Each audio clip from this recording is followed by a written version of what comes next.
guys! Welcome back to my channel. My name is Ann Baldorado and you are watching from It's Ann TV na Magayon. And for today's video, samahan niyo ako as I pack my things na gagamitin ko papunta sa Metro Manila.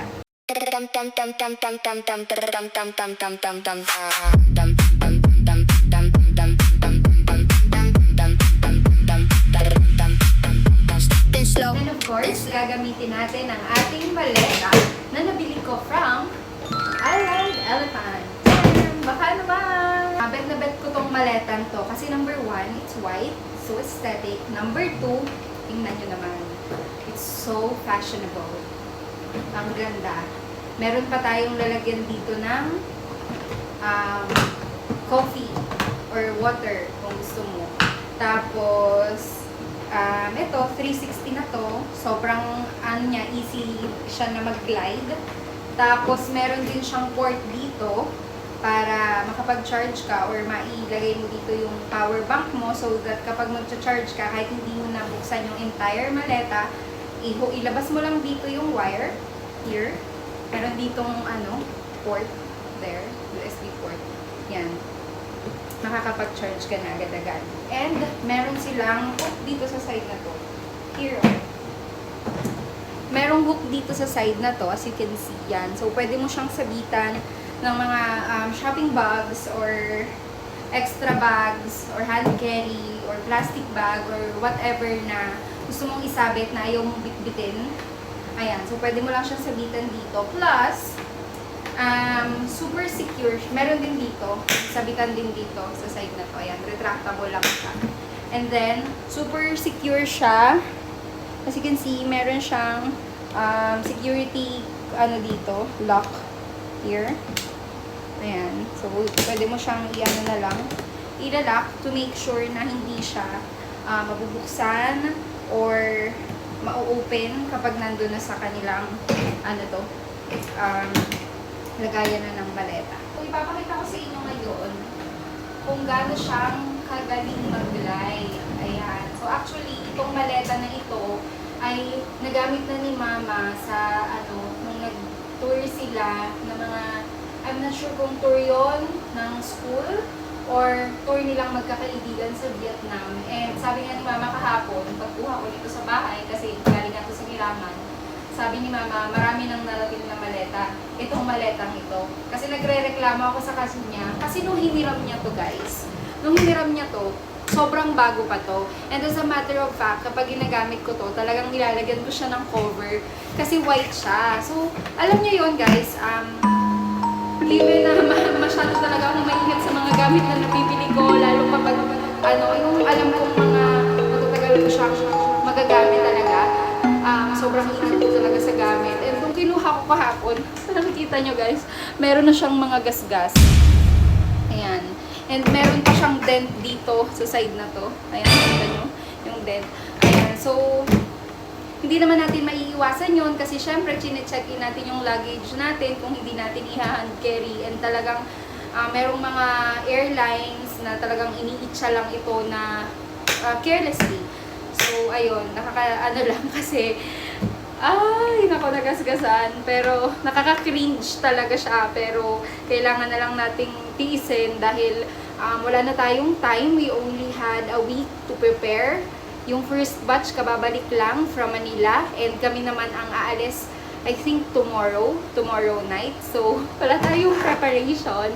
So, kailangan nating lunukin yung ating pag-cringe dito sa mga gasgas na to. Pasensya na kasi talagang OC by nature. And hindi ko na to Tapos meron pala hindi ko to nasabi. Ayan. So naman to, nare-retract naman tong na to. And sobrang lang siya. Yun, yung parang hindi siya mahirap ibaba. So, yun ang nagustuhan ko kay Island Elephant. Bukod sa guwapo yung nagde-demo nito. Nung nag-decide ako na bilihin ito. So, let's open the maleta. Sabi ko, pack with me. Hindi review with the maleta. Pero, anyway, nandito na tayo. So, nakikita nyo may mga dumi-dumi pa. Susubukan ko siyang linisin mamaya kung mabubura. Pero, kung hindi naman, pipikit ko na lang ang aking mga mata. Para nakikita nyo na. So, Again, ito, meron siyang lock. Siyempre, may passcode na yan. Open na siya. Dito siyang kaluwag. Ayan. So, hindi ako sure kung hanggang ilang kilograms kayang ilagay dito sa maleta na to. Pero nasasagad ko talaga to. Pero hindi katulad ng ibang maleta. Yung ibang maleta ko kasi, parang na-expand pa siya para mas maraming mailagay na gamit. Pero ito, hindi na siya na-expand. At saka talagang dapat saktuhan lang yung dala mo. Kasi hindi katulad ng zipper na pwede mong i-maximize. Ito talagang fix na ganyan lang siya. Hindi siya pwedeng maging super bulky. Worst case scenario sa imagination ko, baka bigla siyang mag-open. So ayun, bigla tayong mag-ayos ulit ng maleta ng hindi inaasahan. So pagbukas mo, eto siya, meron siyang dalawang compartment. And there's a compartment here wherein you can place your like passport, ticket. Pero ako, since local lang naman, ang ilalagay ko dito is yung aking mga underwear. Dito ko na lang siya ilalagay and other important documents or things na hindi ko naman kailangan ilagay sa hand carry ko, pero kailangan kong dalahin. Dito ko siya ilalagay para mas mabilis ko siyang makikita. And then, super spacious nung dalawang compartment. Meron din dyan zipper, ayan. Pero, zipper na yan para dito, ma-protect lang yung maleta mismo. Ayan. So, ganito lang siya. Plus, meron pa ditong strap para hindi lumabas lahat ng mga gamit every time we open it. At may naiwan pang souvenir dito si Mama. Scented bag. The walrus is really fragrant. Hindi ko, sa Island Elephant pala to. Pero wala siyang scent. Pero nakalagay dito, scented bag. Pero wala siyang scent. I think particular lang siyang scent para dito sa bag na to. So, ilalagay natin dyan. Nawala yung mga sticker. Nung hiniram to ni Mama, hindi ko inalis yung mga sticker ng maleta na freebie ni Island Elephant. Kasi parang intended yun para dito sa harap, para ma-decorate mo yung harap niya. Pero, inalis ni Mama and hindi ko na siya hahanapin because wala na akong time and later on, may duty ako, 16 hours. Pag out ko bukas ng 7 a.m., syempre, kailangan ko rin matulog, kailangan ko rin mag-beauty rest. So, wala na akong time para, alam niyo yun, i-sort yung mga things na, talagang routine ko. Yun lang, yun yung problem sa akin, guys. Meron akong schedule and pag hindi nasunod yung schedule na yun, talagang feeling ko, alam nyo yun, parang feeling ko hindi organized. Feeling ko may makakalimutan ako, may masisira, worst case scenario, ganon. So, I don't know why, pero yun. Kasi parang I already worked abroad. Alam nyo naman yun. And syempre kapag umalis ka, hindi ka na makakabalik. So, kailangan talagang organize ka. Meron kang list. As a matter of fact, meron din akong list dyan sa phone ko ngayon sa notes ko. Kasi after ko mag-pack, I'll make sure na lahat ng nasa lista is kumpleto. Otherwise, feeling ko hindi kumpleto, hindi magiging peaceful ang utak ko. And isa sa mga dinadala ko rin pala every time na umaalis ako is ito. Meron akong extension wire. Tapos dadala rin ako nung yung parang adapter para whatever, kung hindi man pwede yung ganitong prong, meron akong adapter na pwede kong gamitin, 'di ba? So ayun, dinadala ko to parate kahit local, international or mapunta kaming sa resort, for example, overnight. Lagi akong nagdadala ng extra saksakan kasi alam naman natin na limited lang ang mga saksakan na meron sa mga hotel or accommodation na pinupuntahan natin. And sometimes sa airport rin, usually isasaksak mo siya kung saan merong available na saksakan, and usually malayo siya sa upuan. So, sinasaksak ko na lang ito, tapos yun, diretso na siya dun sa inuupuan ko. So, that's the hack that I wanted to share with you guys. Ayan, so let's start packing. Buksan na natin itong maletang to because i-organize na natin dito yung mga dadalahin kong like shoes, outfits, toiletries, and stuff like that. So, ano kami, 3 days, 2 nights kami in Manila. So, magdadala ko ng outfit for 3 days, tapos 2 extra. And then, isa lang ang dadalhin kong pantulog para, you know, hindi naman kasi kami magtatagal talaga sa hotel. Parang makaka-uwi kami is around 11 p.m. ganon. So, ang sunod na lakad namin is around 7 a.m. Kaya hindi naman magagamit sobra yung pantulog na yun. So, isa lang yung dadalhin natin. Of course, yung mga underwear natin, toiletries, and other makeup bags, ganon, and extra bag just in case. Pero I don't think magdadala ako ng extra bag kasi feeling ko ang dami ko nang dala. Ayun, so let's start with the shoes and the slippers. So ilagay na lang siya dito sa hindi tayo mai-stress pare-parehas. Ganyan lang natin siya. Oh my gosh, guys! Sapatos pa lang to! Pila pa yung outfit! Kaya. Feeling ko kakayanin naman. Magtiwala tayo kasi again, hindi tayo pwedeng mag-over kasi kapag in-over natin, hindi na natin masasara, pare-paras tayong mai-stress and hindi naman na-expand yung ating maleta and hindi siya lalaki or tatangkad. So definitely we have to be super organized and talagang ililimit natin ang mga gamit natin as much as possible. Ayan. So, ito pa lang for today. Ito pa lang kasi magpa-plancha pa tayo ng mga outfit. Let me show it to you guys. Sana! Ito pa lang. Hindi ko pa siya pala mapapack for today. So, may follow-up na lang tayo for tomorrow.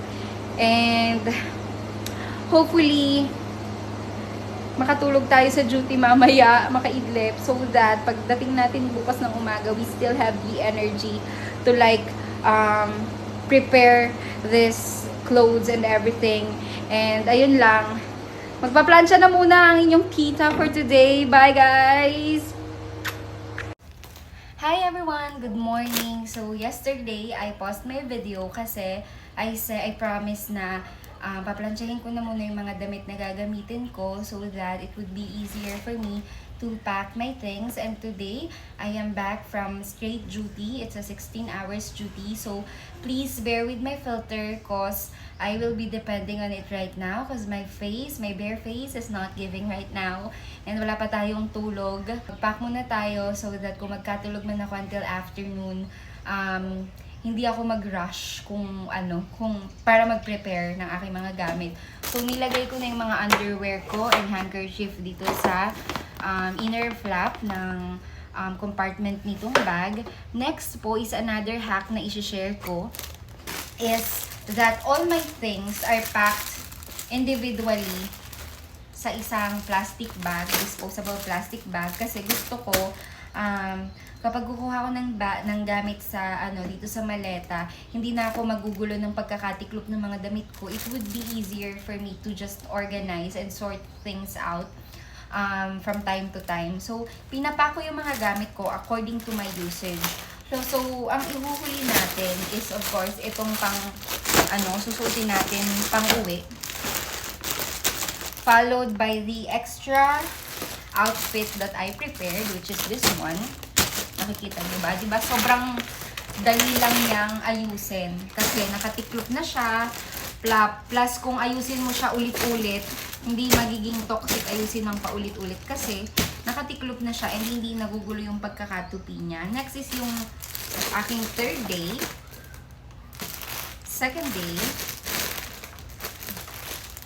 Outfit natin for second day, swimming. Kasi, sa hotel na tutuluyan namin, meron daw swimming. So, nag-prepare din tayo ng swimwear para doon. And then, yung ating pangtulog, dito siya. And then, lastly, yung ating outfit day 1. I also prepared an outfit, running outfit, kasi only this morning, I decided na matakbo ako pagdating sa Manila because of course, runner tayo and meron tayong program na sinusunod in preparation for the Half Mary. Nagaganapin on September. So, prepare ko na rin yan para hindi mabali yung ating program. I think ang iiwanan kong program is 5 kilometer and definitely magagawa ko to sa Newport kasi yung hotel namin which is Marriott Hotel, is of course nasa Newport lang, and hopefully, hindi ko pa alam, wala pa akong idea regarding dun sa location, pero hopefully, pwede naman akong mag-run dun kahit 5 kilometers lang. So, nasa upper flap nga po pala yung mga light, yung mga damit, ganun. Kasi, yung mga shoes, dito ko ilalagay, or yung mga bulky ones. Kasi again, hindi tayo pwedeng sumobra or yung alam mo yun, yung parang sumiksik ng maraming gamit sa isang maleta kasi hindi naman expandable yung maleta natin. So dito sa sa main body ng maleta natin, dito ko ilalagay yung ating shoes. Yan. Running shoe, meron akong sneakers which is Adidas. I am a really fan of Adidas. And then yung ating Adizero. Adios Pro 4, pang takbo. And then yung ating Dal shoes and then slippers or sandals. And then dito ko na rin ilalagay yung ating extension wire, which I shared yesterday na parati akong nagdadala kasi ang mga hotel talagang kuripot sila kapag sa mga saksakan. So nagdadala talaga ako ng extension wire every time na aalis ako, whether it's matagalan or madalian, para hindi ako matoxic na like maghintay ng turn ko para mag-charge ng devices ko. Plus sa airport, plus sa PTEX po kasi, yung mga saksakan doon, malayo sa upuan. So, pag nagcha-charge, pag naghihintay, nagcha-charge ka, very toxic kung aabang-abangan mo yung phone mo kasi baka may humablot or kumuha. Ito, kung meron akong extension wire, isasaksak ko lang, itatabi ko, and ayun, safe na. Next, yung ating mga bra. Hindi lang, I prepared plenty of bra kasi, meron akong silicone bras here na walang dito sa likod. Kasi meron tayong outfit na backless. So, kailangan natin yon, and then bra. And then dito rin sa top part, ilalagay ko yung toiletries. Ito po yung ating toiletries. Salamat, Shein. So, hindi ko pa ito nalalamanan. Hindi ko pa na ilalagay dito yung mga toiletries ko kasi nasa CR pa. And I will prepare it later. Pero, yan na. This is the content of my maleta. For the other stuff, ilalagay ko siya sa hand carry, like yung ating itong monopod, yung charger ng phone natin, power bank, and yung other necessities na kailangan na para hindi na ako mag-open pa nitong maleta ko. Diba? Naka-close lang siya. Bubuksan ko lang siya kapag naandun na kami sa hotel, kung saan kami nag-stay. Tapos, yung mga kailangan kong gamit, nandun na lang talaga sa aking hand carry. Isa pa po pala sa idadagdag ko dito is yung eco bag, empty eco bag, kasi doon ko po ilalagay if ever man na may mabili ako na hindi nakasya dito sa maleta, kasi nakikita ninyo, I think na occupy ko na yung maximum ko nitong maleta ko, kaya kailangan ko magdala ng extra eco bag, which I will prepare now kasi baka makalimutan ko. Ito po yung ating empty eco bag. Ilalagay ko lang ito dito sa ibabaw ng mga gamit ko. Like this. And okay na yan. Then, isasara na natin siya.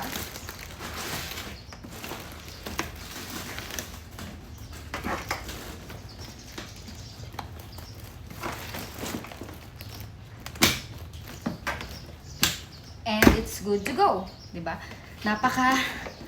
Aray ko. Ganun lang kadaling mag-impake kapag nagmamadali ka na. So, ngayon ko to ginawa kasi wala pa akong tulog, matutulog ako, and just in case mag-oversleep ako until afternoon, at least prepared na itong gamit ko. So, again, the other things that I need, i-hand carry ko na lang siya para hindi ako matoxic na magbukas-bukas ng maleta. And itong sombrero, hindi ko isinama sa loob kasi baka ma-deform. Sayang naman. So, ilalagay ko na lang din siguro ito sa aking hand carry or isasabit ko dito, right here, sa ating sabitan. So, mamimili lang ako either dito sa retractable, hook, or dito sa gilid. Pwede rin dito sa gilid. Like that. Meron ba tong sabitan? Meron naman tong, like this. Itatali ko lang siya. para hindi siya ma-deform. So, pwede mo lang siyang isabit ng ganyan. And then, tapos na. Yun lang, how I prepared my things. Diba, napakaganda ng Island Elephant. Sobrang aesthetic. Meron pa akong lalagyan dito ng tubig. Kung gusto kong tubig or coffee. Kung gusto kong bumili ng coffee, meron akong patungan. Plus, sobrang durable nito. Mabigat na siya, pero look, it's so easily, it could easily glide on the floor. Ayan, sobrang ganda. And yung mga lamat nito, ay mga lamat ng nakaraan ng pagpunta nito sa kung saang bansa na. Ayan, so, this is how I pack. Thank you guys for watching. Finally, I could sleep. Ang ipe-prepare ko na lang mamaya is yung toiletries and yung hand carry. And I am good to go. Thank you guys for watching and abangan ninyo ang aking mga video para sa aming gala sa Metro Manila with my colleagues. Thank you guys for watching and until next time, maraming salamat and have a great day. Bye!